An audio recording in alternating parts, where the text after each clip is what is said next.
हम पढ़ रहे हैं ज्योमेट्रिकल ऑप्टिक्स। तो आज हम इस चैप्टर का एक जो टॉपिक है वो डिस्कस करेंगे, वो है स्फेरिकल मिरर।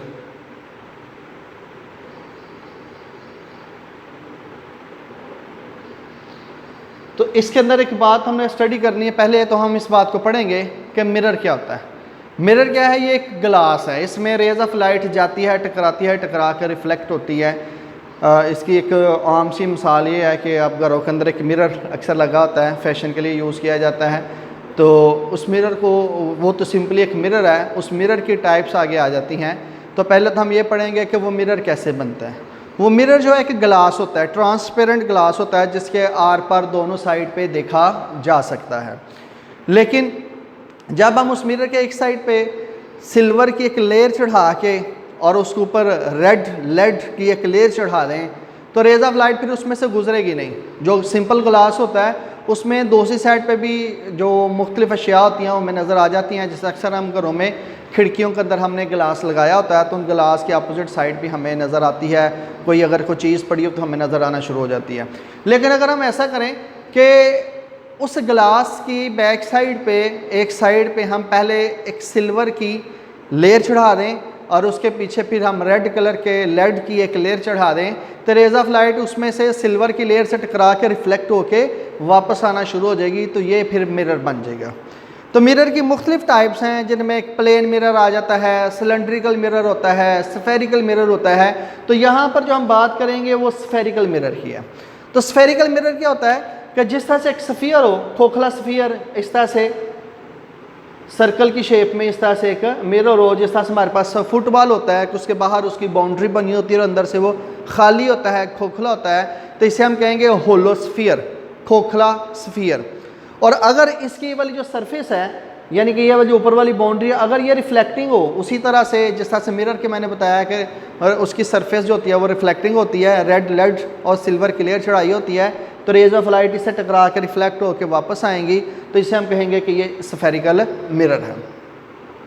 उसके बाद इसकी टाइप्स आती हैं, types of mirror. Types of mirror, types of mirror, spherical mirror की दो टाइप्स हैं, जिनमें एक है कनकेव मिरर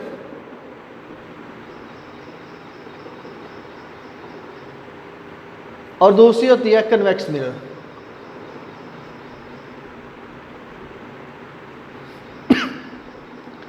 कनकेव मिरर क्या होता है? अभी हमने जो बात पढ़ी है कि इस तरह से स्फेरिकल मिरर जो होता है एक स्फीयर की शेप का होता है ऐसे।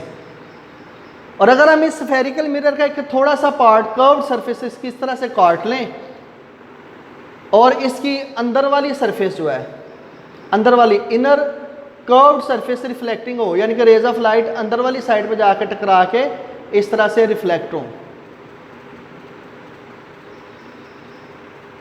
ऐसे, तो इस मिरर को हम कहेंगे कनकेव मिरर, कि वो मिरर जिसकी अंदर वाली गहरी सतह रिफ्लेक्टिंग हो, इसे कनकेव मिरर कहा जाएगा। और ये जो कनकेव मिरर होता है इसका एक दूसरा नाम भी है, इसे हम कहते हैं कन्वर्जिंग मिरर।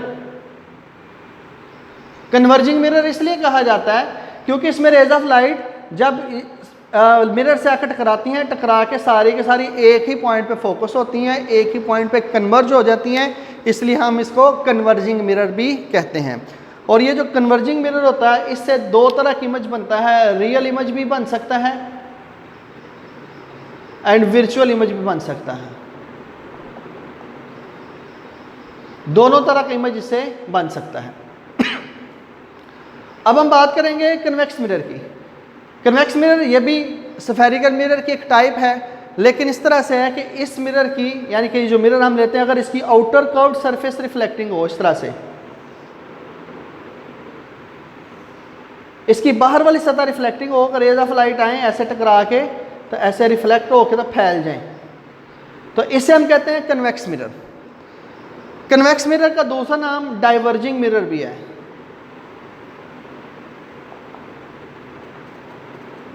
डाइवर्जिंग मिरर क्यों कहते हैं? क्योंकि इसमें जो रेज ऑफ लाइट होती हैं मिरर से टकरा के तो फैल जाती हैं, फैलने की वजह से इसे डाइवर्जिंग मिरर भी कहा जाता है और इससे हमेशा वर्चुअल इमेज बनता है।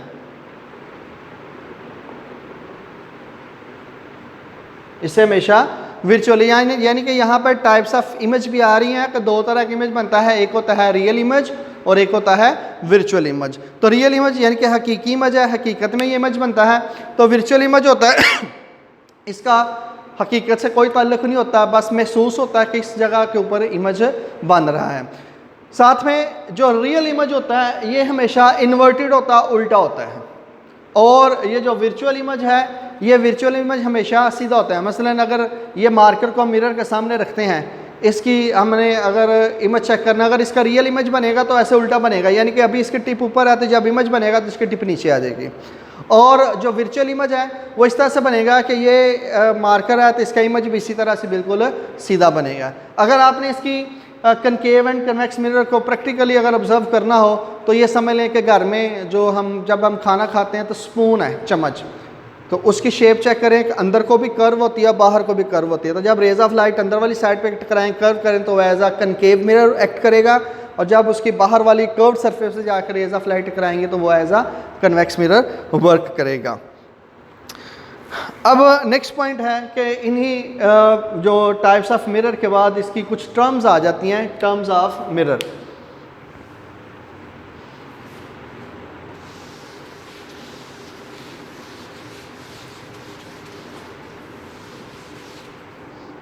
अब हम डिस्कस करेंगे टर्म्स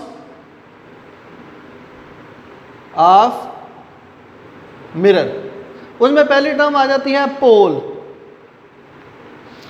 पोल क्या है कि अगर हमारे पास इस तरह से, अभी हमने एक बात की है कि हमारे पास स्फेरिकल मिरर इस तरह से एक स्फीयर होता है, उसकी सरफेस रिफ्लेक्टिंग होती है और हम उसका क्या करते हैं, थोड़ा सा साइज से काट लेते हैं तो ये स्फेरिकल मिरर बन जाता है। अब हम यहाँ पर बात भी उस मिरर की करेंगे जिससे रियल इमेज बन सकता है।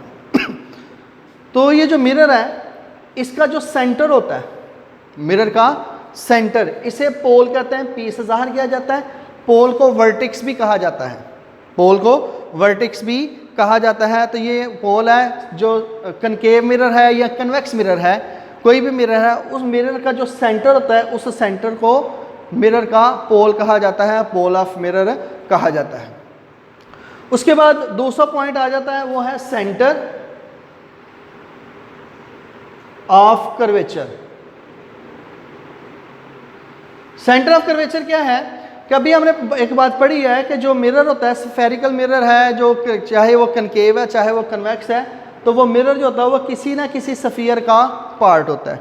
तो जिस स्फीयर का वो पार्ट होता है उस स्फीयर के सेंटर को, उस स्फीयर के सेंटर को सेंटर ऑफ कर्वेचर कहा जाता है। इस स्फीयर के सेंटर को सेंटर ऑफ कर्वेचर कहा जाता है। इसको सी से या ओ से डोनेट किया जाता है। इसके बाद नेक्स्ट पॉइंट आ जाता है, वो है radius of curvature. Radius of curvature, radius of curvature क्या होता है कि ये जो स्फीयर है, इस स्फीयर के रेडियस को, यानी कि सेंटर से बाउंड्री तक का ये फासला, ये सारे क्या हैं, ये हमारे पास इसके रेडियस है। ऐसे ये सारे क्या हैं, रेडियस हैं। तो इस स्फीयर के जितने भी रेडियस होते हैं उन्हें हम कहते हैं रेडियस ऑफ कर्वेचर। यानी कि कनकेव या कन्वेक्स मिरर जिस स्फीयर का पार्ट है उस स्फीयर के सेंटर को सेंटर ऑफ कर्वेचर कहा जाता है, और उस स्फीयर के जो रेडियस होते हैं उनको हम रेडियस ऑफ कर्वेचर कहते हैं।